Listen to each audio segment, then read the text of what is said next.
இப்ப நம்ம கஷ்டப்பட்டு லோன் வாங்கி ஒரு டூ வீலர் ஒண்ணு வாங்குறோம். சரி, இந்த லோனை கட்ட முடியலன்னா லோனுக்காரன் என்ன பண்ணுவேன்? டூ வீலரை சீஸ் பண்ணிடுவேன். டூ வீலரை தூக்கிட்டு போயிருவேன்.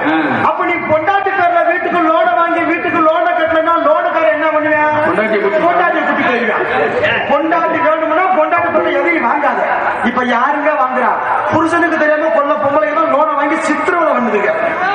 இந்த லோன் முதல்ல இந்த லோனுக்கு ஏன் லோன்னு பேர் வச்சு தெரியுமா? எப்ப பார்த்தாலும் நம்ம லோன் லோன் அலைய வச்சா பண்ணுவேன்.